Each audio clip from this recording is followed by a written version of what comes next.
All right, welcome back, everyone. Now we're joined by Sneaky from Cloud9 after yet another win for your team. Congratulations. Now, there's something that happened in this game that actually doesn't happen in a lot of Cloud9 games. Balls died a lot. He's usually a very quiet person. What does he sound like when he's losing his lane? He was pretty much saying, I'm dead. I'm dead again. I'm dead again. And then we were kind of comforting him, saying stuff like, it's all right, we're doing well. It's all right, it doesn't really matter if you die. Because he actually had no kills or assists, so it didn't actually matter. Because he just kept going lower and lower in gold. So, yeah, what is the plan that goes through your team discussion when you are having to adapt to one lane that's losing really hard? That actually happens somewhat often anyways. Like, me and Lemon may die and give up first blood, and then other lanes just dominate.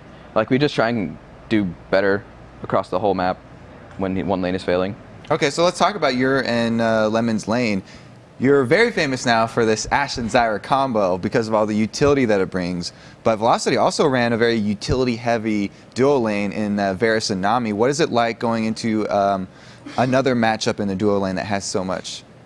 It was almost an even matchup. I felt like we won because of their summoners. He had cleanse and heal, so they had no aggressive at all, and we were just able to win an entire trade because of it. And like Lemon flashed on him, and they had to heal, and they had nothing left, and we just won because of that. So when do you decide when you can go very aggressive and flashing forward, especially on someone like Ash? It's a very risky gambit to go for those solo kills like on maplestreet. Well, that one specifically, he walked into me, and I had a gigantic creep wave, so I was already slowing him too. I was like, well, this is a free kill. I had arrow up, I just arrowed, and he had to flash under his tower, and I just killed him from there. It just all depends on the rest of the map and then what advantages you have.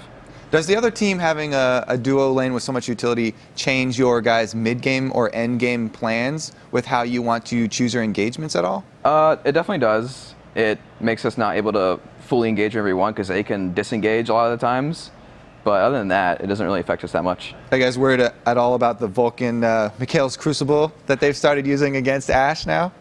It's a pretty good counter, but it doesn't completely counter because a lot of the times Sona's not even near the arrow target, and even if the arrow hits like a Malphite, it really doesn't do anything for the Malphite because he's gonna get out of it in like a second anyways.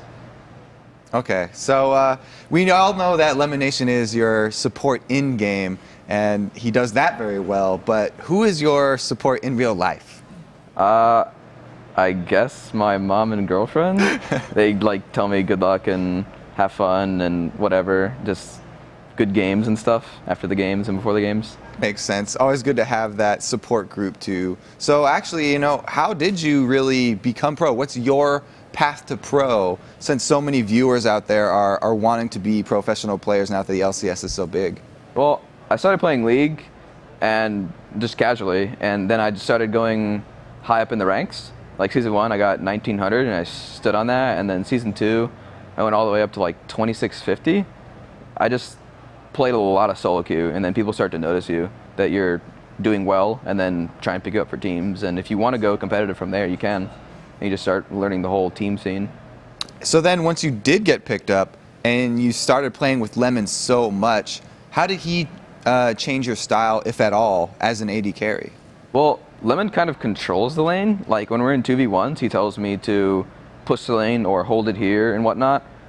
But other than that, I was naturally aggressive, which just kind of meshes well with Lemon. Okay, so if you can think back to maybe a year ago, before you were a professional player, how has your life most changed since becoming a professional? Well, a year ago from now, I was in school. No, That's a big change. Okay, I was in school, like I was planning on going to school. No, I was in my summer term of college, and I was just starting to go professional, like not actually professional, but I was playing in like the solo mid tournaments and stuff, just having fun, and I was just stuck in a dorm. But now I'm out here in California having lots of fun with my team, playing in the LCS. Sounds like a good life. So as a professional player, you're an AD carry now, but if you could play any other role professionally, what would it be and why? I would definitely play mid lane. I love playing champions like Orianna, where her ults are just game changing. if you land a 4-man ult, they just get destroyed because they're all CC'd and slowed and just stuff like that. Like all the champions I played mid lane were either high utility carries or just assassins, and I don't usually get to play that with AD. So we've actually seen, even in the LCS, some teams switching up roles. Have you talked with anyone else? Have you talked with Hai about doing any sort of tricky switches and role swaps? Not with this team. I did it with my old team. Like my mid player Kenneth wanted to play AD. I was like, all right, I'll go mid as like Anivia or something. Now that you guys have really secured pretty much the top spot and your spot in Season 4 and playoff round buys and pretty much everything that you need to secure, are you going to open up and you do more flexible things, like try some crazy role swaps or new champions or anything like that? We're not going to role swap, but I could see champion picks being a little bit more crazy.